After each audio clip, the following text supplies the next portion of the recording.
500 million years ago, something crawled out of the darkness of the ancient ocean and did something that had never been done before in the entire history of life on this planet. Because you see, before this animal arrived, not a single creature had ever deliberately killed another for food. Not one. For billions of years, life had simply existed, drifting, absorbing, surviving, without ever once chasing or killing anything. There was no predator, there was no prey, just silence. And then this animal came and ended that silence permanently. It was the first creature to ever hunt, the first to ever kill, the first predator to have ever existed on Earth. This was Anomalocaris, and when scientists first discovered its fossils, they were so confused by what they were looking at that they accidentally described different parts of the same animal as three completely separate species. The mouth was classified as a jellyfish. The arms were classified as a shrimp. It took decades before anyone realized they were all looking at pieces of the same animal, the most important predator in the history of life on Earth. To truly appreciate what Anomalocaris was and what it meant for the history of life, you need to first understand the world it was born into. Because the Cambrian period, which spanned from approximately 538 to 485 million years ago, was not just another chapter in Earth's history. It was the chapter where Earth's story actually began in any meaningful sense. Before the Cambrian, our planet had existed for over 4 billion years. 4 billion years of rock, ocean, atmosphere, and microbial life so primitive it barely registers as alive by modern standards. The oceans during this immense stretch of time were dominated by single-celled organisms, bacteria, moths carpeting the seafloor, and soft-bodied creatures so simple they had no mouth, no limbs, no eyes, and no brains. They were alive in the most technical sense of the word and nothing more. The phylum Ediacara, named after the Ediacaran period that immediately preceded the Cambrian, gives us our best window into this pre-Cambrian world. These organisms belonging to a group paleontologists call the Ediacaran biota were enigmatic, flat, frond-like creatures that absorbed nutrients directly through their skin. They did not move with purpose. They did not react to threats. They simply existed, anchored to the seafloor like living carpet, utterly passive in a world that had never given them any reason to be anything else. And then the Cambrian explosion happened. In geological terms, it was instantaneous. In real time, it played out over roughly 20 million years. But what occurred during those 20 million years was so dramatic, so unprecedented, so biologically violent in its creativity that scientists have spent over a century arguing about what caused it. Suddenly, as if the rules of evolution had been rewritten overnight, the fossil record begins screaming without complexity. Animals with eyes appear, animals with shells appear, animals with legs, claws, fins, and segmented body appear.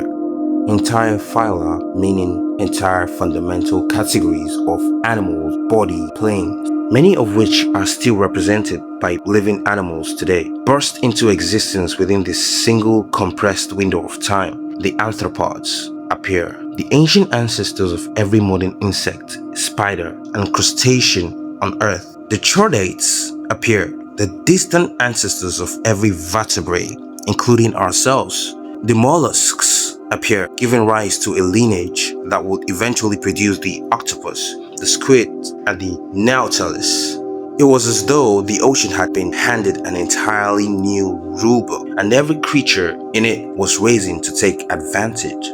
But standing above all of it, larger than anything else, more sophisticated than anything else, and more dangerous than anything else, was Anomalocaris, belonging to a group of animals called the radiodontans, a now completely extinct order whose name refers to the wheel-like circular arrangement of their mouthparts. Anomalocaris was the undisputed apex predator of the Cambrian seas. The genus name itself, Anomalocaris, translates from Latin as abnormal shrimp, a name born directly from that embarrassing episodes of scientific confusion. where its detached frontal appendages were mistaken for the tail of a crustacean.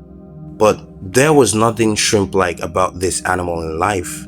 In a world where most Cambrian creatures measured between 1 and 5 centimeters in length, Anomalocaris reached size of up to 1 meter, or roughly 3 feet, making it not just the largest predator of its time, but by a considerable margin the largest animal of any kind then alive on Earth.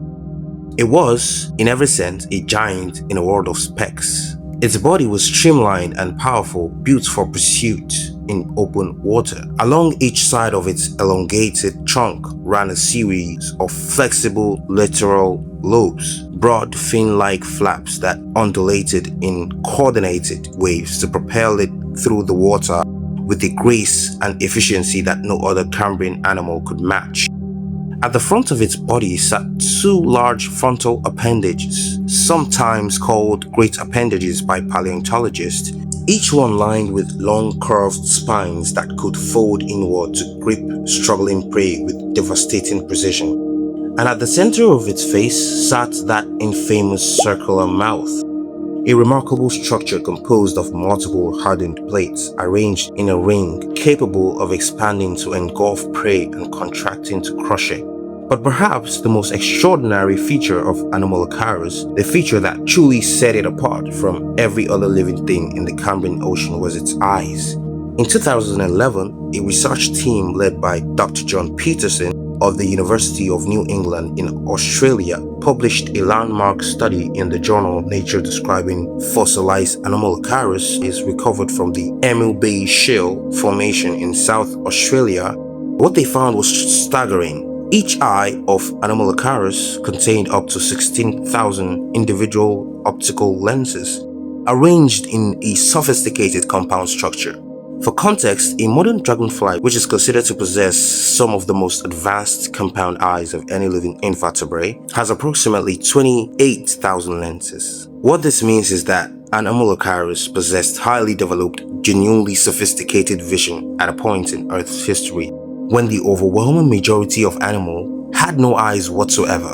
It could see its prey with precision. Its prey, for the most part, could not see it at all. This combination of size, speed, grasping appendages, and acute vision made the Anomalocaris something the Cambrian world had absolutely no framework to deal with. The animals it hunted had spent their entire evolutionary history in a world without predators. They had never needed to develop shells for protection. They had never needed speed to escape. They had never needed eyes to spot danger approaching. And now, without warning, the most dangerous animal that had ever existed was moving through their world, and they were completely unprepared. The fossil record captures these arms race in real time. Trilobites, the iconic 3-lobed arthropods of the Paleozoic era, belonging to the class Trilobita, are among the most common Cambrian fossil ever discovered and represent one of Anomalocaris' primary prey items. Fossilized trilobite specimens have been recovered bearing distinctive bite marks, semicircular in shape and perfectly matching the diameter and plate arrangement of an Anomalocaris mouth. Some of these trilobites shows healed wounds, meaning the animal survived the initial attack, recovered, and continued living before eventually dying of other causes. This detail is quietly extraordinary, and a healed wound requires weeks or months to repair. These trilobites were attacked by Anomalocaris, escaped, and lived on, which tells us something important. Anomalocaris was not infallible. It was a predator operating in a world that was already beginning, however, slowly and desperately to fight back. And fight back it did. As the campaign progressed and the Ordovician period began to dawn approximately 485 million years ago, the fossil record shows a world increasingly armored, increasingly fast, and increasingly complex. Trilobites developed thicker shells. New predators began to emerge to challenge Anomalocaris for dominance. The jawless fish of the early Ordovician, primitive vertebrates belonging to a group called the Agnatha, began to diversify and grow. The world that Anomalocaris had terrorized unchallenged for 30 million years was changing around it, and like all empires built on unchallenged dominance, the reign of Anomalocaris eventually ended. By the close of the Cambrian period, Anomalocaris and its radiodontan relatives were fading from the fossil record. The exact cause remained debated among paleontologists. Some point to the mass extinction event at the end of the Cambrian known as the Cambrian Ordovician extinction event, which eliminated a significant percentage of marine species. Others suggested that the rise of a new and increasingly capable competitors simply eroded the ecological advantage that Anomalocaris had enjoyed since the very beginning. Whatever the cause, the age of Anomalocaris was over. But what it left behind was not nothing. It left behind a world permanently transformed by its existence. Before Anomalocaris, there was no such thing as a food chain. There was no concept of predator and prey. There was no evolutionary pressure to develop armor, speed, camouflage, or any of the thousand other survival strategies that define the animal kingdom as we know it today. Anomalocaris created all of that, not intentionally or consciously, simply by being what it was: the first killer, the first hunter, the first predator to have ever drawn breath on this planet. And in doing so, it did not just change the Cambrian Ocean, it changed everything that came after.